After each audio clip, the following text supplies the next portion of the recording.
Good morning, everyone, and welcome back to Sew Granny Sew. Our part one of our back quarter to half square triangle quilt top. I will link in the description below. We covered this block here from a quilt top that I just made a few designs, threw them together. So this is what our finished quilt top will have the design of. And we have 4 blocks we're making. So the part one was this block here. And today we're going to be making number 2, and I'll show you just what we're going to do with number 3. And then, of course, we'll have one more with number 4, and then attaching them together. We will need a total of 6 sections like this, and then we'll put them all together, and it will form the bigger design. And then on the last row, we'll have a 5th row, and it will just be a half of one of those. So it'll be like that. So we'll make those at the end so we can see what pieces we need to line up to the edge of the quilt.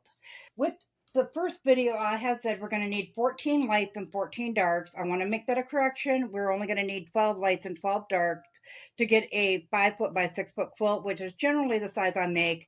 It's a nice lap quilt. It also works nicely for tweens or younger on a twin size bed. So I'm going to set these aside. Then we have all these pieces here that gets cut off the end of the row once I cut it a back quarter into strips, and then I cut them down into 4-inch squares. And this is the remainder of each strip. So we have plenty on here if we wanted to do a piano binding, that we certainly could with that to save on fabric and to use up our scraps.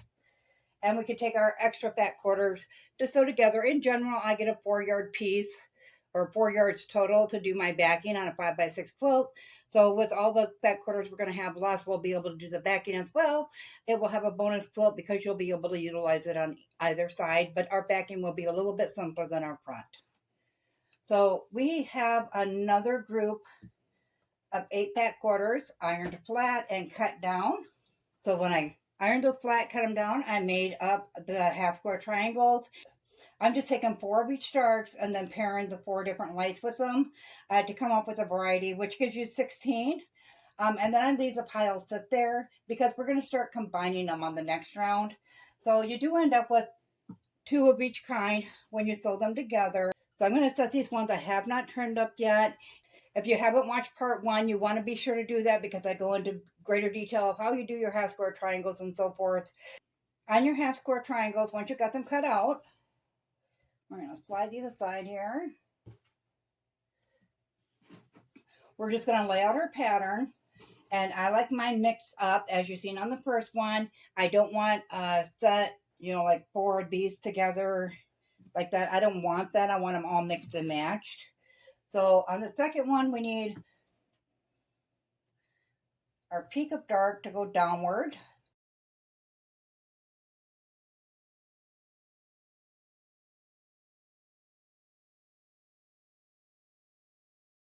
Once we have all of our peaks, such as those, in place, then we're going to put our corners on, and our top 2 corners are going to be light on the top and dark on the bottom.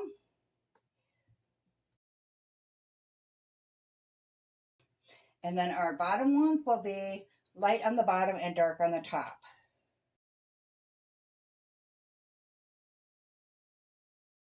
These in. And then for the middle, you're just going to complete your X's here.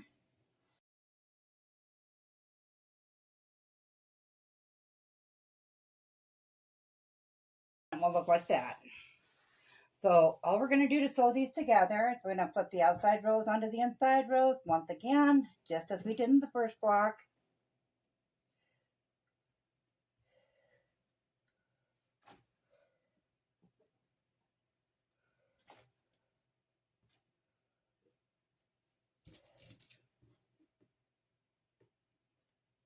And we'll pin on the side that we're going to sew on, just like that. And we'll bring in the sewing machine and take a 1/4-inch seam on all those squares. When we get them done, we're going to open them up and connect the 2 pieces together, such as this, and we'll put a 1/4-inch seam on that. We'll come back, we'll iron them open to get them all to lay flat. Now, when we iron them, we're going to iron that way on one row, this way on the next. So all the seams are laying that way, and then they're all laying this way until we have the whole block ironed together. So I'm going to go ahead and get this sewn up, and I will meet you back here. I now have all the rows put together and you can see the design coming through. As I was saying, iron all your seams that way on that one, all of them this way on this one, and so forth, all the way up the block.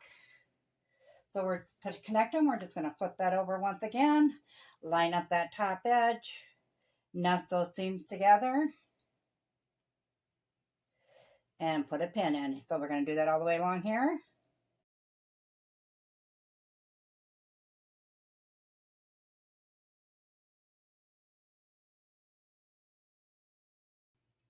So once we have them all pinned into place, we're just going to take it to sewing machine and put a 1/4 inch seam on both of those, flip them back open,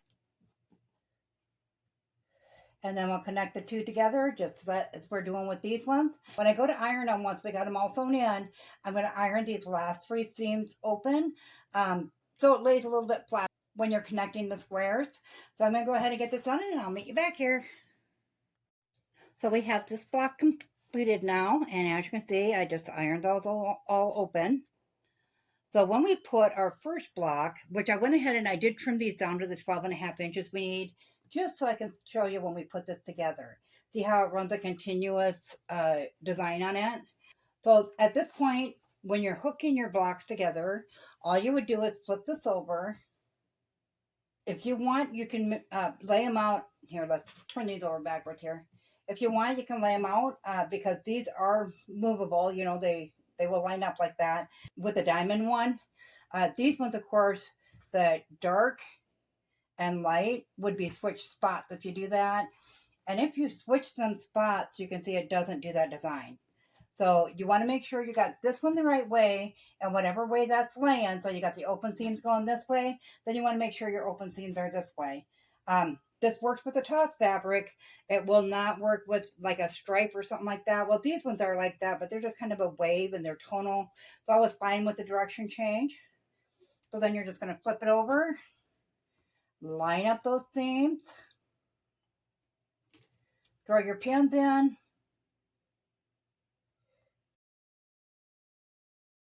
then we're going to bring that to the sewing machine and put that 1/4 inch seam in there and iron that back open. So I'm going to get that part done and I'll meet you back here. We've got the blocks put together now, and I just went ahead and ironed that seam open again. So as you can see, this is the center of our 2 blocks, and the design is very much taking form there. So we need to go ahead and make up our block number 3, which is this exact block, but it's going to be turned a 1/4 turn. So our lights will be at the top and the bottom. And then our number 4 is this exact block. However, our lights and darks will be reversed. So your light will be here, then your dark, then your light, then your dark. I'm going to work on getting my next 2 blocks all sewn up, and I will meet you back here with block 3 and 4, and we will get this 4 patch put together. I will also be working on getting my last 8 back quarters ironed flat and cut up into the squares, and get those sewn together, get 8 of those sewn together as well, because I will be using some in these ones. At that point, we'll have all of our fabric cut up, and we can just pick and choose which colors we want to put together and wear. So be sure to meet me back here while we do block number 3 and 4. As always, guys, if you found this video useful, go ahead and give it a big thumbs up. It really helps our channel grow. If you haven't subscribed yet, go ahead and hit that subscribe button because we'd love to have you here at Sew Granny Sew. Thanks all. Have a great day. Bye.